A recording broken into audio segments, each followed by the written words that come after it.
Boat ನಲ್ಲಿ ಒಂದು team ನವರು ಹೋಗ್ತಿರ್ಬೇಕಾದ್ರೆ ಸಮುದ್ರದಲ್ಲಿ ವಾಸ ಮಾಡ್ತಿರುವಂತ ಒಂದು ಡೈನೋಸರ್ ಬಂದು ಇವರ ಮೇಲೆ ಅಟ್ಯಾಕ್ ಮಾಡ್ಬಿಡುತ್ತೆ. ಅದಕ್ಕೆ ಅದರಿಂದ ತಪ್ಪಿಸ್ಕೊಂಡು ಹತ್ರದಲ್ಲಿರುವಂತ ಒಂದು ಐಲ್ಯಾಂಡ್ ಗೆ ಬಂದಾಗ ಇಲ್ಲಿ ನೋಡಿದ್ರೆ ಒಂದು ದಟ್ಟವಾಗಿರುವಂತ ಕಾಡಿರುತ್ತೆ. ಈ ಕಾಡಿನ ಒಳಗಡೆ ಬಂದಾಗ್ಲೇ ಇವರಿಗೆ ಗೊತ್ತಾಗೋದು ಇವರ ಯೋಚನೆಗೂ ಮೀರಿದಂತ ದೊಡ್ಡ ದೊಡ್ಡ ಡೈನೋಸರ್ಸ್ ಗಳೆಲ್ಲ ಇಲ್ಲಿ ಇದಾವೆ ಅಂತ.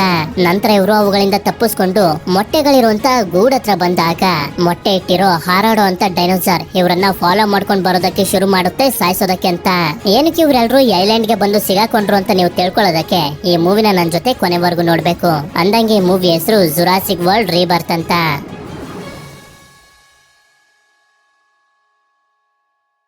ಈ ಮೂವಿ ಶುರುವಾಗೋದು ಸೈಂಟ್ ಹ್ಯೂಬರ್ಟ್ ಅನ್ನೋ ಒಂದು ಐಲ್ಯಾಂಡ್ ನಲ್ಲಿ.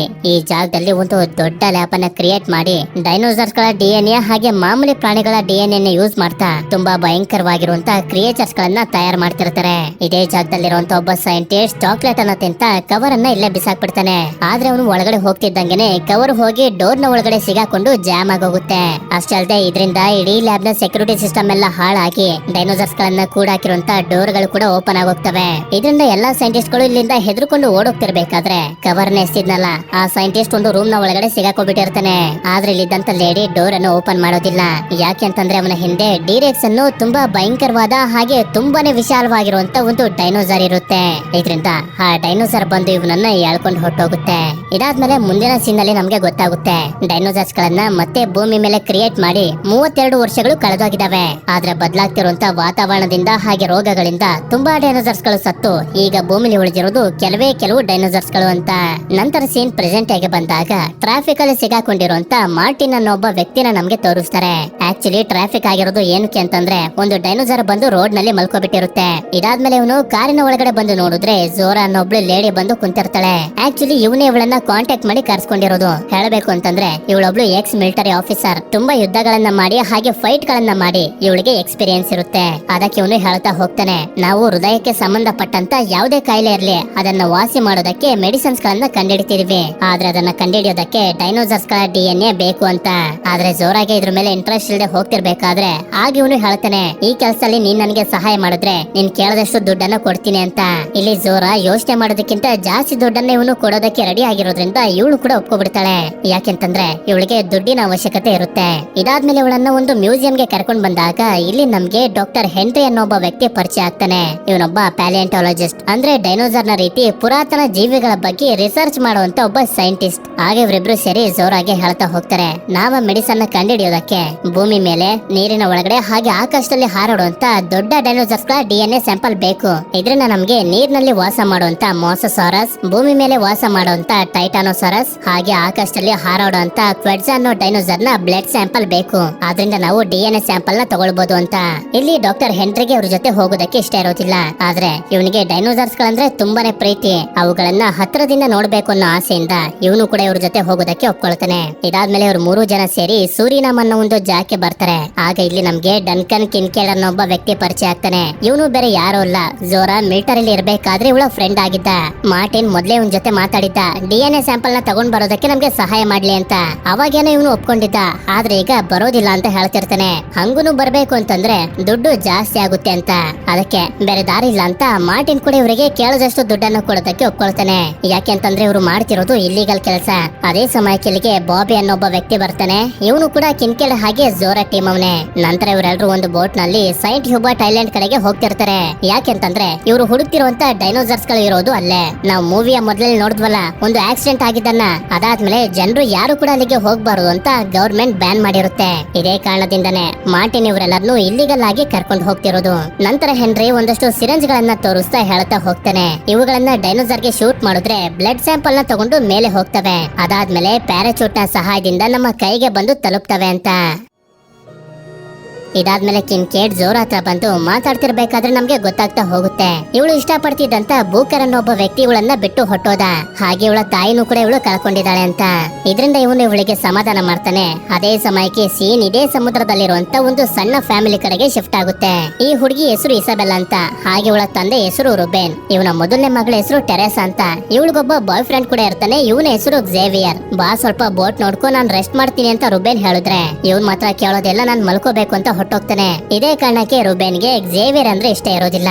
ಹೀಗೆ ಇವ್ರು 4 ಜನ ಬೋಟ್ ನಲ್ಲಿ ಹೋಗ್ತಿರ್ಬೇಕಾದ್ರೆ ಸ್ವಲ್ಪ ದೂರದಲ್ಲಿ ನೋಡ್ತಾರೆ ಯಾವುದೋ 2 ಜೀವಿಗಳು ಈಜ್ತಿರ್ತವೆ. ಅವುಗಳು ಏನಿರ್ಬೋದು ಅಂತ ಇವರು ನೋಡ್ತಿರ್ಬೇಕಾದ್ರೆ ಆಗ ಸಮುದ್ರದಲ್ಲಿ ವಾಸ ಮಾಡುವಂತ ಮೋಸಸಾರಸ್ ಬಂದು ಇವರ ಬೋಟ್ ಮೇಲೆ ಅಟ್ಯಾಕ್ ಮಾಡ್ತಾ ಮಾಡ್ತಾ ಮುಗಿಸ್ಬಿಡುತ್ತೆ.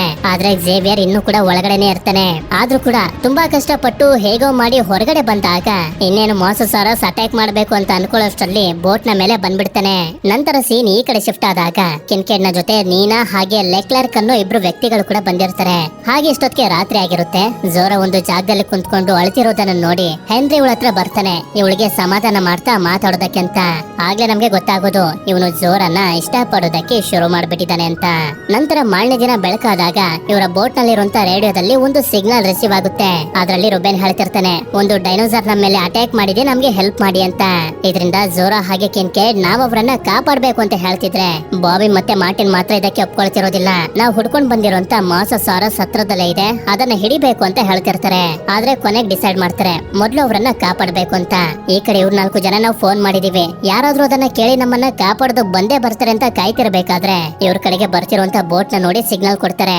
ನಂತರ ಇವರನ್ನ ಕಾಪಾಡಿ ಒಳಗಡೆ ಕರ್ಕೊಂಡ್ ಬಂದಾಗ ಕೇಳ್ತಿರ್ತಾರೆ ನಿಮ್ ಜೊತೆ ಏನಾಯ್ತು ಅಂತ. ಆಗ ಇವರು ಕೂಡ ಹೇಳ್ತಾ ಹೋಗ್ತಾರೆ, ಒಂದು ಮೋಸಸಾರಸ್ ನಮ್ಮ ಮೇಲೆ ಅಟ್ಯಾಕ್ ಮಾಡ್ಬಿಡ್ತು, ಹೇಗೋ ಮಾಡಿ ನಾವು ನಮ್ ಪ್ರಾಣನ ಕಾಪಾಡ್ಕೊಂಡ್ವಿ ಅಂತ. ಮೋಸಸಾರಸ್ ಹೆಸರನ್ನ ಕೇಳ್ತಿದ್ದಂಗೆನೆ ಇವರು ಕೂಡ ಖುಷಿ ಆಗೋಗುತ್ತೆ. ಯಾಕೆಂತಂದ್ರೆ ಇವರು ಕೂಡ ಅದನ್ನೆಲ್ಲ ಹುಡುಕ್ತಿರೋದು. ಆಗ ಇವರಿಗೆ ಮೋಸಸಾರಸ್ ಸುತ್ತಮುತ್ತನೇ ಇದೆ ಅಂತ ಸಿಗ್ನಲ್ ಸಿಕ್ಕಿ ಹೊರಗಡೆ ಬಂದು ನೋಡಿದ್ರೆ ಹೌದು ನಿಜವಾಗ್ಲೂ ಅದು ಇವರ ಸುತ್ತಮುತ್ತನೇ ಇರುತ್ತೆ. ಅದಕ್ಕೆ ಝೋರಾ ಬ್ಲಡ್ ಸ್ಯಾಂಪಲ್ ನ ತಗೊಳ್ಬೇಕು ಅಂತ ರೆಡಿ ಆಗಿ ಅದಕ್ಕೆ ಶೂಟ್ ಮಾಡ್ತಾಳೆ. ಮೊದಲ ಸಲ ಮಿಸ್ ಆಗೋಗುತ್ತೆ. ಆದ್ರೆ ಅಷ್ಟೊತ್ತಿಗೆ ಮೋಸಸಾರಸ್ ಬಂದು ಬೋಟ್ ನ ಮೇಲೆ ಅಟ್ಯಾಕ್ ಮಾಡಿದ್ರಿಂದ ಝೋರಾ ಕೆಳಗಡೆ ಬಿದ್ದೋಗ್ತಿರ್ತಾಳೆ. ಇದರಿಂದ ಹೆನ್ರಿ ಅವಳನ್ನ ಕಾಪಾಡ್ತಿದ್ದಂಗೆನೆ ಝೋರಾನು ಕೂಡ ಅದಕ್ಕೆ ಶೂಟ್ ಮಾಡ್ತಾಳೆ. ಆಗ ಬ್ಲಡ್ ಸ್ಯಾಂಪಲ್ ಕಲೆಕ್ಟ್ ಆಗ್ತಿದ್ದಂಗೆನೆ ಮೇಲೆ ಬಂದು ನಂತರ ಪ್ಯಾರಾಚೂಟ್ ಓಪನ್ ಆಗಿ ಇವರ ಕೈಗೆ ಬಂದು ಸೇರಿದ್ರಿಂದ ಇವರೆಲ್ಲರಿಗೂ ತುಂಬಾನೇ ಸಂತೋಷ ಆಗೋಗುತ್ತೆ. ಅದಕ್ಕೆ ಇದನ್ನ ಎತ್ತಿಡ್ತಿರ್ಬೇಕಾದ್ರೆ ಹೆನ್ರಿ ಬಂದು ಝೋರಾಗೆ ಹೇಳ್ತಾನೆ, ಇದನ್ನ ನಾವು ಮಾರ್ಟಿನ್ಗೆ ಕೊಟ್ರೆ ಮೆಡಿಸನ್ ನ ತಯಾರಿಸಿ ತುಂಬಾ ದುಡ್ಡಿಗೆ ಅವನು ಮಾರ್ಕೋತಾನೆ, ಅದ್ರ ಬದಲಾಗಿ ಫ್ರೀ ಆಗಿ ಇಡೀ ಪ್ರಪಂಚಕ್ಕೆ ಇದನ್ನ ನಾವು ಕೊಟ್ಬಿಡೋಣ ಅಂತ. ಆದ್ರೆ ಝೋರಾ ಮಾತ್ರ ಇದಕ್ಕೆ ಒಪ್ಕೊಳ್ಳೋದಿಲ್ಲ. ಅದೇ ಸಮಯಕ್ಕೆ ಇವರು ಹೊರಗಡೆ ನೋಡಿದ್ರೆ ಆಗ್ಲೇ ರುಬೇನ್ ಹಾಗೆ ಅವನ ಫ್ಯಾಮಿಲಿ ಅವರು ನೋಡಿದ್ರಲ್ಲ ಅದೇ ತರದ ಜೀವಿಗಳು ಇಲ್ಲಿ ಸುತ್ತುತ್ತಿರ್ತವೆ. ಅಂದಂಗೆ ಈ ಡೈನೋಸಾರ್ಸ್ ಗಳ ಹೆಸರು ಸ್ಪೈನೋಸಾರಸ್ ಅಂತ. ಇವುಗಳು ಮೋಸಸಾರಸ್ಗೆ ಬೇಟೆ ಎಲ್ಲಿದೆ ಅಂತ ತೋರಿಸಿ ಅದಕ್ಕೆ ಸಹಾಯ ಮಾಡ್ತವೆ. ಇದರಿಂದ ಬಾಬಿ ಅವುಗಳಿಗೆ ಶೂಟ್ ಮಾಡೋದಕ್ಕೆ ಅಂತ ಬಂದಾಗ ಒಂದು ಸ್ಪೈನೋಸಾರಸ್ ಅವನನ್ನ ಎಳ್ಕೊಂಡು ಹೊಟ್ಟೋಗುತ್ತೆ. ಅದೇ ಸಮಯಕ್ಕೆ ಮೋಸಸಾರಸ್ ಕೂಡ ಬಂದು ಇವ್ರ ಮೇಲೆ ಅಟ್ಯಾಕ್ ಮಾಡೋದಕ್ಕೆ ಶುರು ಮಾಡ್ತಿದ್ದಂಗೆನೆ ಇವರೆಲ್ಲರೂ ಸೈಂಟ್ ಹ್ಯೂಬರ್ಟ್ ಐಲ್ಯಾಂಡ್ ಗೆ ಹೋಗೋದಕ್ಕೆ ರೆಡಿ ಮಾಡ್ಕೋತಿರ್ತಾರೆ. ಟೆರೆಸಾ ಕೂಡ ಇಲ್ಲಿ ನಡೀತಿರೋದನ್ನೆಲ್ಲ ಮಿಲಿಟರಿ ಅವರಿಗೆ ಕಾಲ್ ಮಾಡಿ ಹೇಳೋದಕ್ಕೆ ನೋಡ್ತಾಳೆ. ಆದ್ರೆ ಮಾರ್ಟಿನ್ ಅದಕ್ಕೆ ಬಿಡೋದಿಲ್ಲ. ಹೀಗೆ ಇವರು ಮಾತಾಡ್ತಿರ್ಬೇಕಾದ್ರೆ ಟೆರೆಸಾ ಕೆಳಗಡೆ ಬೀಳೋದ್ರಲ್ಲಿ ಇರ್ತಾಳೆ. ಕಾಪಾಡುವಂತ ಎಲ್ಲಾ ಚಾನ್ಸಸ್ ಗಳು ಇದ್ರೂ ಕೂಡ ಮಾರ್ಟಿನ್ ಕಾಪಾಡೋದಿಲ್ಲ. ಇದರಿಂದ ಅವಳು ಕೆಳಗಡೆ ಬಿದ್ದೋಗ್ತಾಳೆ. ಅವಳು ಬಿದ್ದಿದ್ದನ್ನ ನೋಡಿ ಝೇವಿಯರ್ ಹಿಂದೆ ಮುಂದೆ ಯೋಚನೆ ಮಾಡದೆ ಅವಳನ್ನ ಕಾಪಾಡೋದಕ್ಕೆ ಅವನು ಕೂಡ ಹಾರ್ಬಿಡ್ತಾನೆ. ಹಾಗೆ ಈ ಬೋಟ್ ನಲ್ಲಿ ಇರೋದು ಸೇಫ್ ಅಲ್ಲ ಅಂತ ರುಬೇನ್ ಮತ್ತೆ ಇಸಾಬೆಲ್ ಕೂಡ ನೀರಿನ ಒಳಗಡೆ ಬಂದ್ಬಿಡ್ತಾರೆ. ಈ ಕಡೆ ಮೋಸಸಾರಸ್ ನಿರಂತರವಾಗಿ ಬೋಟ್ ನ ಮೇಲೆ ಅಟ್ಯಾಕ್ ಮಾಡ್ತಿರೋದ್ರಿಂದ ಮಿಕ್ಕವರು ಕೂಡ ನೀರಿನ ಒಳಗಡೆ ಹಾರ್ಬಿಡ್ತಾರೆ. ಆಗ ಕಿನ್ಕೆಡ್ ಬೋಟ್ ನ ಸೀದಾ ಐಲ್ಯಾಂಡ್ ನ ಒಳಗಡೆ ತಗೊಂಡ್ ಬಂದು ಕ್ರಾಶ್ ಮಾಡ್ಬಿಡ್ತಾನೆ. ಇಲ್ಲಿ ನೋಡಿದ್ರೆ ಇಷ್ಟೊತ್ತಿಗೆ ಝೇವಿಯರ್ ಟೆರೆಸಾನ ಹುಡುಕಿರ್ತಾನೆ. ಹಾಗೆ ಇವರಿಬ್ಬರನ್ನ ಹುಡ್ಕೊಂಡು ರುಬೇನ್ ಮತ್ತೆ ಇಸಾಬೆಲ್ ಕೂಡ ಬರ್ತಾರೆ. ಸರಿ ಅಂತ ಇವರೆಲ್ಲರೂ ಇವರ ವಸ್ತುಗಳನ್ನ ನೀರಿಂದ ಹೊರಗಡೆ ತಗೊಂಡ್ ಬರ್ತಿರ್ಬೇಕಾದ್ರೆ ಒಂದು ಸ್ಪೈನೋಸಾರಸ್ ಇಲ್ಲೇ ಇರುತ್ತೆ. ಅದು ನೀನಾ ಮೇಲೆ ಅಟ್ಯಾಕ್ ಮಾಡಿ ಸಾಯಿಸ್ಬಿಡುತ್ತೆ. ಲೆಕ್ಲರ್ಕ್ ಅಂತೂ ಅವಳು ಸತ್ತೋಗಿದ್ರಿಂದ ತುಂಬಾನೇ ದುಃಖ ಪಡ್ತಾನೆ. ಅದೇ ರೀತಿ ಇವ್ರ 4 ಜನ ಬೆಟ್ಟ ಗುಡ್ಡಗಳನ್ನ ದಾಟಿ ಮುಂದೆ ಬಂದಾಗ ಸೈಂಟ್ ಹ್ಯೂಬರ್ಟ್ ಐಲ್ಯಾಂಡ್ ನ ಕಾಡು ಕಾಣಿಸುತ್ತೆ. ಅಲ್ಲೇ ಕಿನ್ಕೆಡ್ ಹಾಗೆ ಝೋರಾ ಟೀಮ್ ನವರು ಇರ್ಬೋದು ಅಂತ ಇವರು ಒಳಗಡೆ ಹೋಗ್ಬೇಕು ಅಂತ ಡಿಸೈಡ್ ಮಾಡ್ತಾರೆ.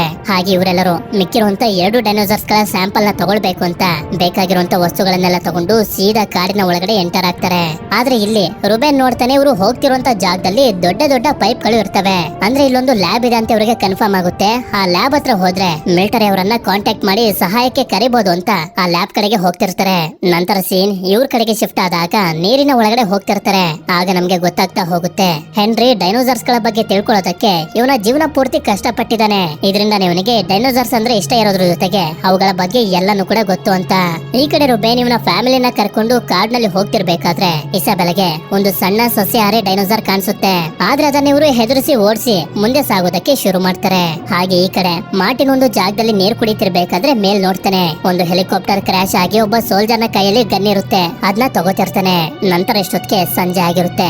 ಇವರೆಲ್ಲರೂ ಒಂದು ಜಾಗದಲ್ಲಿ ಕುಂತ್ಕೊಂಡು ರೆಸ್ಟ್ ಮಾಡ್ತಿರ್ಬೇಕಾದ್ರೆ ರುಬೇನ್ ಝೇವಿಯರ್ಗೆ ಹೇಳ್ತಾನೆ, ನಾನ್ ನಿನ್ ಬಗ್ಗೆ ತಪ್ಪು ತಿಳ್ಕೊಂಡಿದ್ದೆ. ನನ್ ಮಗಳಿಗೋಸ್ಕರ ಹಿಂದೆ ಮುಂದೆ ಯೋಚನೆ ಮಾಡದೆ ನೀರಿನ ಒಳಗಡೆ ಹಾರ್ದಲ್ಲ, ಅದು ನನ್ಗೆ ತುಂಬಾನೇ ಇಷ್ಟ ಆಯ್ತು ಅಂತ.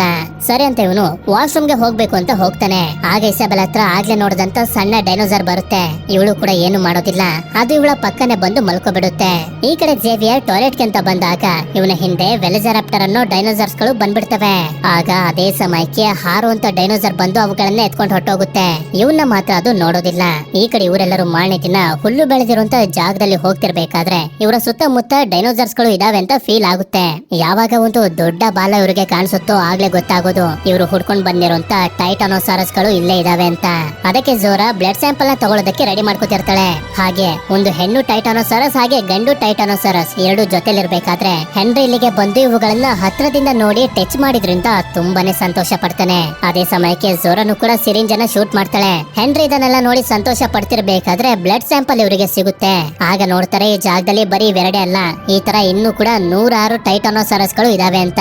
ಈಗ 2 ಬ್ಲಡ್ ಸ್ಯಾಂಪಲ್ ಗಳು ಸಿಕ್ಕಿರೋದ್ರಿಂದ ಮೂರನೇ ಹಾಗೆ ಕೊನೆಯ ಬ್ಲಡ್ ಸ್ಯಾಂಪಲ್ ಆಗಿರುವಂತ ಕ್ವೆಡ್ಜಾ ಡೈನೋಸರ್ ನ ಬ್ಲಡ್ ಸ್ಯಾಂಪಲ್ ನ ಹುಡ್ಕೊಂಡು ಹೋಗ್ತಾರೆ. ಆದ್ರೆ ಯಾವಾಗ ಸೀನ್ ಇವ್ರ ಕಡೆಗೆ ಶಿಫ್ಟ್ ಆಗುತ್ತೋ ರುಬೇನ್ ಹಾಗೆ ಅವನ ಫ್ಯಾಮಿಲಿ ಅವರು ಕಾಡ್ನಲ್ಲಿ ನಡ್ಕೊಂಡು ಹೋಗ್ತಿರ್ಬೇಕಾದ್ರೆ ಆ ಸಣ್ಣ ಡೈನೋಸರ್ ಕೂಡ ಇವರನ್ನ ಫಾಲೋ ಮಾಡ್ಕೊಂಡೇ ಬರ್ತಿರುತ್ತೆ. ಇದರಿಂದ ಇಸಾಬೆಲ್ ಅದನ್ನ ತನ್ನ ಜೊತೆನೆ ಕರ್ಕೊಂಡು ಹೋಗ್ಬೇಕು ಅಂತ ಡಿಸೈಡ್ ಮಾಡಿ ಅದಕ್ಕೆ ಡೊಲಾರೆಸ್ ಅಂತಾನು ಕೂಡ ಹೆಸರಿಡ್ತಾಳೆ. ನಂತರ ಇವರೆಲ್ಲರೂ ಮುಂದೆ ಸಾಕ್ತಿರ್ಬೇಕಾದ್ರೆ ಕಾಲ್ ಜಾರಿ ಒಂದು ಜಾಗಕ್ಕೆ ಬಂದು ಬೀಳ್ತಾರೆ.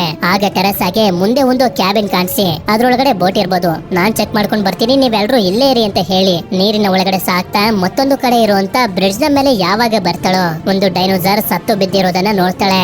ಆದ್ರೆ ಅದಕ್ಕಿಂತ ಡೇಂಜರಸ್ ಆಗಿರುವಂತ ವಿಷಯ ಏನು ಅಂತಂದ್ರೆ ಇವಳ ಹಿಂದೆ ಟೀರೆಕ್ಸ್ ಅನ್ನು ತುಂಬಾ ಕ್ರೂರವಾಗಿರುವಂತ ಒಂದು ಡೈನೋಸರ್ ಮಲಗಿರುತ್ತೆ.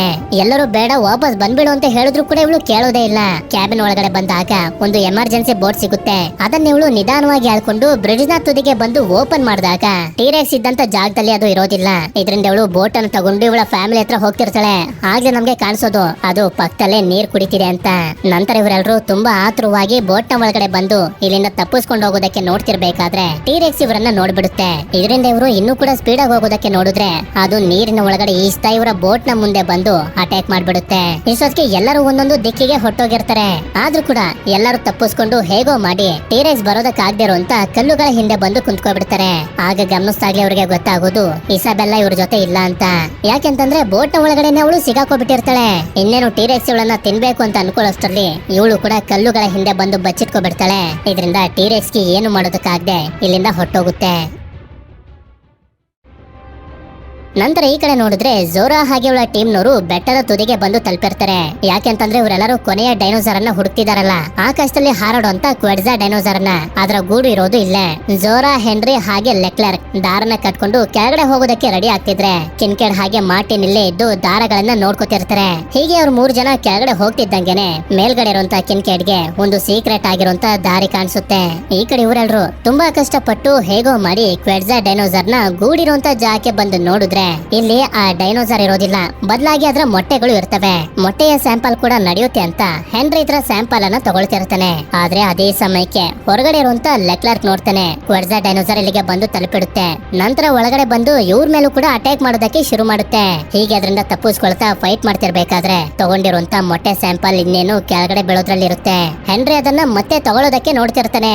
ಈ ಕಡೆ ಕ್ವೆಡ್ಜಾ ಡೈನೋಸರ್ ಲೆಕ್ಲರ್ಕ್ ನ ಫಾಲೋ ಮಾಡೋದಕ್ಕೆ ಶುರು ಮಾಡಿದ್ರಿಂದ ಮೇಲ್ಗಡೆ ಇರುವಂತ ಕಿನ್ಕೆಡ್ ಹಾಗೆ ಮಾರ್ಟಿನ್ ದಾರನ ಎಳಿತಿರ್ತಾರೆ. ಇನ್ನೇನು ಲೆಕ್ಲರ್ಕ್ ಮೇಲೆ ಬಂದಂತೆ ಇವರು ಅನ್ಕೊಂಡ್ರೆ ಅವನ ಹಿಂದೆ ಕ್ವೆಡ್ಜಾ ಡೈನೋಸರ್ ಕೂಡ ಬಂದು ಲೆಕ್ಲರ್ಕ್ ನ ತಿನ್ಬಿಡುತ್ತೆ. ಇದರಿಂದ ಹೆದರ್ಕೊಂಡು ಇವರು ಕೂಡ ಆಗ್ಲೇ ಒಂದು ಸೀಕ್ರೆಟ್ ಆಗಿರುವಂತ ದಾರಿ ಸಿಕ್ತಲ್ಲ ಅದ್ರೊಳಗಡೆ ಬಂದ್ಬಿಡ್ತಾರೆ. ಅದೇ ರೀತಿ ಈ ಕಡೆ ಕೆಳಗಡೆ ಬೀಳ್ತಿರುವಂತ ಹೆನ್ರಿನ ಕಾಪಾಡೋದಕ್ಕೆ ಜೋರ ಪ್ರಯತ್ನ ಪಡ್ತಿರ್ತಾಳೆ. ಆದ್ರೆ ಆಗೋದಿಲ್ಲ. ದಾರ ಕಟ್ಟಾಗಿ ಹೆನ್ರಿ ಸೀದಾ ಕೆಳಗಡೆ ಬೀಳ್ತಾನೆ. ಆದ್ರೂ ಕೂಡ ಗಿಡ ಮರಗಳಿಗೆ ಸಿಗಾಕೊಂಡು ಸೇಫ್ ಆಗಿ ನೀರಿನ ಒಳಗಡೆ ಬಂದು ಬೀಳ್ತಾನೆ. ಅಷ್ಟೇ ಅಲ್ಲದೆ ಇವರಿಗೆ ಮೊಟ್ಟೆಯ ಸ್ಯಾಂಪಲ್ ಕೂಡ ಸಿಕ್ಬಿಟ್ಟಿರುತ್ತೆ. ಇವರು ಬಯಸಿರುವಂತ 3 ಡೈನೋಸರ್ಸ್ ಗಳ ಸ್ಯಾಂಪಲ್ ಏನೋ ಸಿಕ್ತು. ಆದ್ರೆ ಕಿನ್ಕೆಡ್ ತುಂಬಾನೇ ಬೇಜಾರ್ ಮಾಡ್ಕೊಂಡಿರ್ತಾನೆ. ಯಾಕೆಂತಂದ್ರೆ ಇವನ್ ಕಡೆಯ 2 ವ್ಯಕ್ತಿಗಳನ್ನ ಇವನು ಕಳ್ಕೊಂಡಿದ್ದಾನೆ. ಈ ಕಡೆ ರುಬೇನ್ ಹಾಗೆ ಇವನ ಫ್ಯಾಮಿಲಿ ಅವರು ಬೋಟ್ ನಲ್ಲಿ ಪೈಪ್ ಗಳನ್ನ ಫಾಲೋ ಮಾಡ್ತಾ ಮಾಡ್ತಾ ಸಂಜೆ ಆಗೋಷ್ಟರಲ್ಲಿ ಲ್ಯಾಬ್ ಇರುವಂತ ಜಾಗಕ್ಕೆ ಬಂದು ತಲುಪ್ತಾರೆ. ಆದ್ರೆ ಈ ಜಾಗ ನಾರ್ಮಲ್ ಆಗಿರೋದಿಲ್ಲ, ಪಾಳು ಬಿದ್ಬಿಟ್ಟಿರುತ್ತೆ. ನಂತರ ಸ್ವಲ್ಪ ಹೊತ್ತಾದ್ಮೇಲೆ ಜೋರಾ ಹಾಗೆ ಅವಳ ಟೀಮ್ ನವರು ಕೂಡ ಇಲ್ಲಿಗೆ ಬಂದು ತಲುಪ್ತಾರೆ. ಆಗ ಜೋರಾ ಒಂದು ಜಾಗದಲ್ಲಿ ಹೆಜ್ಜೆ ಗುರುತುಗಳನ್ನ ನೋಡಿ ರುಬೇನ್ ಫ್ಯಾಮಿಲಿ ಅವರು ಕೂಡ ಇಲ್ಲೇ ಇರಬಹುದು ಅಂತ ಹುಡುಕೋದಕ್ಕೆ ಶುರು ಮಾಡಿದಾಗ್ಲೇ ನಮ್ಗೆ ಗೊತ್ತಾಗೋದು ಮಾರ್ಟಿನ್ ಹೆಲಿಕಾಪ್ಟರ್ ಹೆಲಿಕಾಪ್ಟರ್ ನ ಬರೋದಕ್ಕೆ ಹೇಳಿದಾನೆ ಅಂತ. ಹೀಗೆ ಎರಡು ಟೀಮ್ನವರು ಒಬ್ರನ್ನೊಬ್ರು ಕೂಗ್ತಾ ಕೊನೆಗೂ ಒಂದು ಜಾಗದಲ್ಲಿ ಬಂದು ಮೀಟ್ ಆಗ್ತಾರೆ. ಆದ್ರೆ ಟೆರೆಸಾ ಮಾರ್ಟಿನ್ ಮೇಲೆ ತುಂಬಾ ಕೋಪ ಮಾಡ್ಕೊಂಡಿರ್ತಾಳೆ. ನಾನು ಕೆಳಗಡೆ ಬೆಳೋದ್ರಲ್ಲಿ ಇದ್ರು ಕೂಡ ಮಾರ್ಟಿನ್ ಅನ್ನ ಸಾಯೋದಕ್ ಬಿಟ್ಟ ಕಾಪಾಡ್ಲಿಲ್ಲ ಅಂತ. ಆದ್ರೆ ಇವನ ಹತ್ರ ಗನ್ನಿರೋದನ್ನ ನೋಡಿ ಯಾರು ಕೂಡ ಇವನ್ ಜೊತೆ ಫೈಟ್ ಮಾಡೋದಕ್ಕೆ ಬರೋದಿಲ್ಲ, ಸುಮ್ನಾಗೋಗ್ತಾರೆ. ಆದ್ರಿಂದ ಇವನು ಸ್ಯಾಂಪಲ್ಸ್ ಗಳಿರುವಂತ ಸೂಟ್ ಕೇಸ್ ಅನ್ನ ಈಸ್ಕೊಂಡು ಹೆಲಿಕಾಪ್ಟರ್ ಇಲ್ಲಿಗೆ ಬರೋದ್ರಲ್ಲಿದೆ, ನಾವೆಲ್ಲರೂ ಹೋಗೋಣ ಅಂತ ಹೇಳ್ತಿರ್ತಾನೆ. ಹಾಗೆ ಇವರಿಗೆ ಜನರೇಟರ್ ಆನ್ ಆಗೋದ್ರ ಜೊತೆಗೆ ಒಂದು ದೊಡ್ಡ ಡೈನೋಸಾರ್ ಕಿರ್ಚುವಂತ ಶಬ್ದನೂ ಕೂಡ ಕೇಳಿಸುತ್ತೆ. ಇದ್ರ ಬಗ್ಗೆ ಇವರು ಯೋಚನೆ ಮಾಡ್ತಿರ್ಬೇಕಾದ್ರೆ ಕರೆಂಟ್ ಬರುತ್ತೆ. ಆದ್ರೆ ಅದೇ ಸಮಯಕ್ಕೆ ಹಾರಾಡುವಂತ ಡೈನೋಸಾರ್ಸ್ ಗಳು ಕೂಡ ಇಲ್ಲಿಗೆ ಬಂದ್ಬಿಡ್ತವೆ, ಇವರನ್ನ ಹಿಡ್ಕೊಂಡು ತಿನ್ನೋದಕ್ಕೆ ಅಂತ. ಇದರಿಂದ ಎಲ್ಲರೂ ಸೆಪರೇಟ್ ಆಗಿ ಬೇರೆ ಬೇರೆ ಜಾಗಕ್ಕೆ ಬಂದು ಬಚ್ಚಿಟ್ಕೋತಾರೆ. ರುಬೆನ್ ಹಾಗೆ ಅವನ ಫ್ಯಾಮಿಲಿ ಅವರು ಸ್ಟೋರ್ ನ ಒಳಗಡೆ ಬಂದು ಬಚ್ಚಿಟ್ಕೊಂಡ್ರೆ, ಈ ಕಡೆ ಹೆನ್ರಿ ಹಾಗೆ ಕಿನ್ಕೇಡ್ ಲ್ಯಾಬ್ ನ ಒಳಗಡೆ ಬರ್ತಾರೆ. ಈ ಜಾಗ ನೋಡೋದಕ್ಕೆ ತುಂಬಾ ವಿಚಿತ್ರವಾಗಿರುತ್ತೆ. ಆದ್ರೆ ಈ ಕಡೆ ಜೋರಾ ಹಾಗೆ ಮಾರ್ಟಿನ್ ಒಂದು ಜೀಪ್ ನ ಕೆಳಗಡೆ ಸಿಗಾಕೊಂಡಿರ್ತಾರೆ. ಸುತ್ತಮುತ್ತ ಡೈನೋಸಾರ್ಸ್ ಗಳು ಓಡಾಡ್ತಿರ್ತವೆ. ಅದರಿಂದ ತಪ್ಪಿಸ್ಕೊಳ್ಳೋದಕ್ಕಂತೂ ತುಂಬಾ ಪ್ರಯತ್ನ ಪಡ್ತಿರ್ತಾರೆ. ಇಲ್ಲಿ ಸ್ಟೋರ್ ನ ಒಳಗಡೆ ನೋಡಿದ್ರೆ ಇಸಾಬೆಲ್ ಡಾಲರ್ಸ್ ನ ಜೊತೆ ಒಂದು ಜಾಗದಲ್ಲಿ ಇರ್ಬೇಕಾದ್ರೆ ಅದೇ ಸಮಯಕ್ಕೆ ನೋಡ್ತಾರೆ ಒಂದು ಡೈನೋಸಾರ್ ಮೇಲ್ಗಡೆಯಿಂದ ಬರ್ತಿರುತ್ತೆ. ಅದನ್ನ ನೋಡಿ ಹೆದರ್ಕೊಂಡು ಇಸಾಬೆಲ್ ಇಲ್ಲೇ ಇರುವಂತ ಒಂದು ಫ್ರಿಜ್ ನ ಒಳಗಡೆ ಬಂದು ಬಚ್ಚಿಟ್ಕೊಬಿಡ್ತಾಳೆ. ಇದರಿಂದ ಆ ಡೈನೋಸಾರ್ ಗೆ ಇವಳನ್ನ ಹುಡುಕೋದಕ್ ಆಗೋದಿಲ್ಲ. ನಂತರ ಅದು ಮತ್ತೊಂದು ಕಡೆ ಹೋಗ್ತಿದ್ದಂಗೆನೆ ಇಸಾಬೆಲ್ ಇವಳ ಫ್ಯಾಮಿಲಿ ಹತ್ರ ಬಂದು ಸೇರ್ಕೋತಾಳೆ. ಹಾಗೆ ಅದು ಇವರೆಲ್ಲರನ್ನು ಹುಡುಕೋಷ್ಟರಲ್ಲಿ ರುಬೆನ್ ಹಾಗೆ ಇವನ ಫ್ಯಾಮಿಲಿ ಅವರು ಒಂದು ಟನಲ್ ನ ಒಳಗಡೆ ಬಂದು ಸೇಫ್ ಆಗ್ತಾರೆ. ಈ ಕಡೆ ಲ್ಯಾಬ್ ನಲ್ಲಿ ನೋಡಿದ್ರೆ ಹೆನ್ರಿ ಹಾಗೆ ಕಿನ್ಕ್ಯಾಡ್ ಗೆ ಹೊರಗಡೆ ಒಂದು ಬೋಟ್ ಇದೆ, ಆದ್ರಿಂದ ನಾವು ತಪ್ಪಿಸ್ಕೊಂಡು ಹೋಗ್ಬೋದು ಅಂತ ಗೊತ್ತಾಗುತ್ತೆ. ಹೀಗೆ ಇರ್ಬೇಕಾದ್ರೆ ಅದೇ ಸಮಯಕ್ಕೆ ಮಾರ್ಟಿನ್ ಕರ್ಸಿರುವಂತ ಹೆಲಿಕಾಪ್ಟರ್ ಕೂಡ ಇಲ್ಲಿಗೆ ಬಂದು ತಲುಪುತ್ತೆ. ಆದ್ರೆ ಆಗ ಹೊರಗಡೆ ಹೆನ್ರಿ ನೋಡ್ತಾನೆ, ಇದುವರೆಗೂ ಇವನು ನೋಡದಿರಷ್ಟು ದೊಡ್ಡ ಡೈನೋಸಾರ್ ಇದೆ ಅಂತ. ಇಲ್ಲಿ ನೋಡಿದ್ರೆ ಮಾರ್ಟಿನ್ ಸ್ಯಾಂಪಲ್ಸ್ ಗಳನ್ನ ತಗೊಂಡು ಜೀಪ್ ನಿಂದ ತಪ್ಪಿಸ್ಕೊಂಡು ಹೊಟ್ಟೋಗ್ತಾನೆ. ಆಗ ಇಲ್ಲೇ ಬಚ್ಚಿಟ್ಕೊಂಡಿರುವಂತ ಜೋರ ಗಮನಿಸ್ತಾಳೆ. ಟನಲ್ ನಲ್ಲಿ ಯಾರೋ ಮಾತಾಡ್ತಿರುವಂತ ಶಬ್ದ ಕೇಳಿಸಿ ಡೈನೋಸಾರ್ ಕೂಡ ಅಲ್ಲಿಗೆ ಹೋಗುತ್ತೆ. ಅದನ್ನ ಫಾಲೋ ಮಾಡ್ಕೊಂಡು ಇವಳು ಕೂಡ ಟನಲ್ ನ ಒಳಗಡೆ ಹೋಗ್ತಾಳೆ. ಅದೇ ಸಮಯಕ್ಕೆ ಇಲ್ಲಿ ಹೆಲಿಕಾಪ್ಟರ್ ನವರಿಗೆ ಯಾರು ಕೂಡ ಕಾಣಿಸ್ತಿರೋದಿಲ್ಲ. ಎಲ್ಲರೂ ಎಲ್ಲಿದ್ದಾರೆ, ಎಲ್ಲಿ ನಾವು ಲ್ಯಾಂಡ್ ಮಾಡ್ಬೇಕು ಅಂತ ಹುಡುಕಾಡ್ತಿರ್ತಾರೆ. ಇದರಿಂದ ಹೆನ್ರಿ ಬಂದು ಫ್ಲೇರ್ ಲೈಟ್ ಅನ್ನು ಆನ್ ಮಾಡಿ ಅವರನ್ನ ಈ ಕಡೆಗೆ ಕರೆಯೋದಕ್ಕೆ ನೋಡ್ತಿರ್ಬೇಕಾದ್ರೆ ಅದೇ ಸಮಯಕ್ಕೆ ಆ ದೊಡ್ಡ ಡೈನೋಸಾರ್ ಬಂದು ಹೆಲಿಕಾಪ್ಟರ್ ನ ನಾಶ ಮಾಡ್ದಾಗ್ಲೇ ನಮ್ಗೆ ಗೊತ್ತಾಗೋದು ಇದು ಬೇರೆ ಯಾವ್ದು ಅಲ್ಲ, ನಾವು ಮೂವಿಯ ಮೊದಲಲ್ಲಿ ನೋಡಿದ್ವಲ್ಲ ಡಿರೆಕ್ಸ್ ಅದೇನೆ. ನಂತರ ಕಿನ್ಕೇಡ್ ಹಾಗೆ ಹೆನ್ರಿನು ಕೂಡ ಟನಲ್ ನ ಒಳಗಡೆ ಬಂದಾಗ ಇಲ್ಲಿ ಇವರಿಗೆ ರುಬೆನ್ ಹಾಗೆ ಇವನ ಫ್ಯಾಮಿಲಿ ಅವರು ಸಿಗ್ತಾರೆ. ಇದರಿಂದ ಇವರೆಲ್ಲರೂ ಡಿಸೈಡ್ ಮಾಡ್ತಾರೆ, ಹೊರಗಡೆ ಒಂದು ಬೋಟ್ ಇದೆ, ಅಲ್ಲಿಗೆ ಹೋಗಿ ತಲುಪಿದ್ರೆ ನಾವಿಲ್ಲಿಂದ ಸೇಫ್ ಆಗಿ ತಪ್ಪಿಸ್ಕೊಂಡು ಹೋಗ್ಬೋದು ಅಂತ. ಮಾರ್ಟಿನ್ ಕೂಡ ಜೀಪ್ ನಲ್ಲಿ ಬೋಟ್ ಇರುವಂತ ಜಾಗದ ಕಡೆಗೆನೆ ಹೋಗ್ತಿರೋದು. ನಂತರ ಟನಲ್ ನ ಒಳಗಡೆ ಬಂದಿರುವಂತ ಡೈನೋಸಾರ್ ಗೆ ಶೂಟ್ ಮಾಡಿ ಜೋರಾ ಇಲ್ಲಿರುವಂತ ಎಲ್ಲರನ್ನು ಕಾಪಾಡ್ತಾಳೆ. ಇದಾದ್ಮೇಲೆ ಇವರೆಲ್ಲರೂ ಒಟ್ಟಾಗಿ ಬೋಟ್ ಇರುವಂತ ಜಾಗದ ಕಡೆಗೆ ಹೋಗೋದಕ್ಕೆ ನೋಡಿದ್ರೆ ಒಂದು ದೊಡ್ಡ ಗೇಟ್ ಇರುತ್ತೆ. ಹಾಗೆ ಸುತ್ತಮುತ್ತ ಡೈನೋಸಾರ್ಸ್ ಗಳು ಕೂಡ ಸುತ್ತುವರೆದು ಬಿಟ್ಟಿರ್ತವೆ. ಇದರಿಂದ ಚಿಕ್ಕ ಹುಡುಗಿ ಆಗಿರುವಂತ ಇಸಾಬೆಲ್ ಹೊರಗಡೆ ಬಂದು ಗೇಟ್ ಅನ್ನ ಓಪನ್ ಮಾಡ್ತಾಳೆ. ಆದ್ರೆ ಅಷ್ಟೊತ್ತಿಗೆ ಡಿರೆಕ್ಸ್ ಬಂದು ತಲುಪಿಡುತ್ತೆ. ಅದೇ ಸಮಯಕ್ಕೆ ಮಾರ್ಟಿನ್ ಜೀಪ್ ನಲ್ಲಿ ಬರ್ತಿರೋದನ್ನ ನೋಡಿ ಅವನ ಮೇಲೆ ಅಟ್ಯಾಕ್ ಮಾಡೋದಕ್ಕೆ ಶುರು ಮಾಡುತ್ತೆ. ಇವರೆಲ್ಲರೂ ತಪ್ಪಿಸ್ಕೊಂಡು ಹೊರಗಡೆ ಬರ್ತಾರೆ. ನಂತರ ಡಿರೆಕ್ಸ್ ಮಾರ್ಟಿನ ಸಾಯಿಸಿ ತಿಂತಿದ್ದಂಗೆನೆ ಅವನ ಹತ್ರ ಇದ್ದಂತ ಸ್ಯಾಂಪಲ್ಸ್ ಗಳು ಜೋರಾಗಿ ಸಿಗ್ತವೆ. ನಂತರ ಇವರೆಲ್ಲರೂ ತಪ್ಪಿಸ್ಕೊಳ್ಬೇಕು ಅಂತ ಬೋಟ್ ಹತ್ರ ಬಂದ್ರೆ ಬೋಟ್ ಕೆಳಗಡೆ ಬರ್ತಿರೋದಿಲ್ಲ, ಜಾಮ್ ಆಗ್ಬಿಟ್ಟಿರುತ್ತೆ. ಅಷ್ಟೊತ್ತಿಗೆ ಡಿರೆಕ್ಸ್ ಕೂಡ ಇವರನ್ನ ತಿನ್ನೋದಕ್ಕೆ ಬರ್ತಿರೋದ್ರಿಂದ ಈಗ ಬೇರೆ ದಾರಿ ಇಲ್ಲ ಅಂತ ಕಿನ್ಕೇಡ್ ಒಂದು ಫ್ಲೇರ್ ಲೈಟ್ ಅನ್ನ ಹಿಡ್ಕೊಂಡು ಅದನ್ನ ಡಿಸ್ಟ್ರಾಕ್ಟ್ ಮಾಡ್ತಾ ಕಾಡಿನ ಒಳಗಡೆ ಕರ್ಕೊಂಡು ಹೋಗ್ತಾನೆ. ಮಿಕ್ಕವರೆಲ್ಲರೂ ತಪ್ಪಿಸ್ಕೊಂಡು ಹೋಗ್ಲಿ ಅಂತ. ಅಷ್ಟೊತ್ತಿಗೆ ಇವರು ಕೂಡ ಹೇಗೋ ಮಾಡಿ ಬೋಟ್ ನ ಕೆಳಗಡೆ ಬರೋ ರೀತಿ ಮಾಡ್ತಾರೆ. ಜೋರ ಕಿನ್ಕೇಡ್ ಬರ್ಲಿ ಅಂತ ಕಾಯ್ತಿರ್ತಾಳೆ. ಆದ್ರೆ ಅವನು ಎತ್ಕೊಂಡು ಹೋಗಿದ್ದಂತ ಲೈಟ್ ಆಫ್ ಆಗೋಗುತ್ತೆ. ಮತ್ತೆ ಡಿರೆಕ್ಸ್ ಇವ್ರ ಹತ್ರ ಬರ್ತಿರೋದ್ರಿಂದ ಇವರು ಕೂಡ ಬೋಟ್ ಅನ್ನ ಸ್ಟಾರ್ಟ್ ಮಾಡ್ಕೊಂಡು ತುಂಬಾ ಮುಂದೆ ಹೋಗೋದಕ್ಕೆ ಶುರು ಮಾಡಿದ್ರಿಂದ ಅವರು ಸಿಗೋದಿಲ್ಲ ಅಂತ ಗೊತ್ತಾಗಿ ಡಿರೆಕ್ಸ್ ಇಲ್ಲಿಂದ ಹೊಟ್ಟೋಗುತ್ತೆ. ಕಿನ್ಕೇಡ್ ನಮಗೋಸ್ಕರ ಪ್ರಾಣ ಬಿಟ್ಟ ಅಂತ ಇವರೆಲ್ಲರೂ ಯೋಚನೆ ಮಾಡ್ತಾ ತುಂಬಾ ದುಃಖದಿಂದ ಹೋಗ್ತಿರ್ಬೇಕಾದ್ರೆ ಅದೇ ಸಮಯಕ್ಕೆ ಮತ್ತೊಂದು ಕಡೆಯಿಂದ ಫ್ಲೇರ್ ಲೈಟ್ ಇವರಿಗೆ ಕಾಣಿಸುತ್ತೆ. ಆ ಕಡೆ ಲೈಟ್ ಬಿಟ್ಟಾಗ್ಲೇ ಇವರಿಗೆ ಗೊತ್ತಾಗೋದು ಕಿನ್ಕೇಡ್ ಇನ್ನೂ ಕೂಡ ಸತ್ತಿಲ್ಲ, ಬದುಕಿದಾನೆ ಅಂತ. ನಂತರ ತುಂಬಾ ಖುಷಿಯಿಂದ ಇವನನ್ನ ಕಾಪಾಡಿ ಎಲ್ಲರೂ ಮತ್ತೆ ಮನೆ ಕಡೆಗೆ ಹೋಗ್ತಿರ್ತಾರೆ. ಆಗ ಜೋರಾ ಹೆನ್ರಿ ಹತ್ರ ಬಂದು ಹೇಳೋದಕ್ಕೆ ಶುರು ಮಾಡ್ತಾಳೆ, ಇದನ್ನ ಯಾವುದೇ ಒಂದು ದೊಡ್ಡ ಕಂಪನಿಗೆ ಕೊಡೋದ್ ಬೇಡ, ಈ ಸ್ಯಾಂಪಲ್ಸ್ ಗಳನ್ನ ಇಡೀ ಪ್ರಪಂಚಕ್ಕೆ ಫ್ರೀ ಆಗಿ ಕೊಟ್ಬಿಡೋಣ. ಹೃದಯಕ್ಕೆ ಸಂಬಂಧಪಟ್ಟಿರುವಂತ ಮೆಡಿಸಿನ್ಸ್ ಗಳು ಎಲ್ಲರಿಗೂ ಫ್ರೀ ಆಗಿ ಸಿಗ್ಲಿ ಅಂತ. ಇದರಿಂದ ಇವನಿಗೆ ತುಂಬಾನೇ ಸಂತೋಷ ಆಗುತ್ತೆ. ಹಾಗೆ ಇಲ್ಲಿಗೆ ಈ ಮೂವಿನೂ ಕೂಡ ಎಂಡ್ ಆಗುತ್ತೆ. ಈ ಮೂವಿ ನಿಮ್ಮೆಲ್ಲರಿಗೂ ಇಷ್ಟ ಆಗಿರುತ್ತೆ ಅಂತ ಅನ್ಕೊಂಡಿದೀನಿ. ಹಾಗೆ ವಿಡಿಯೋ ಇಷ್ಟ ಆಗಿತ್ತು ಅಂತಂದ್ರೆ ಲೈಕ್ ಮಾಡಿ.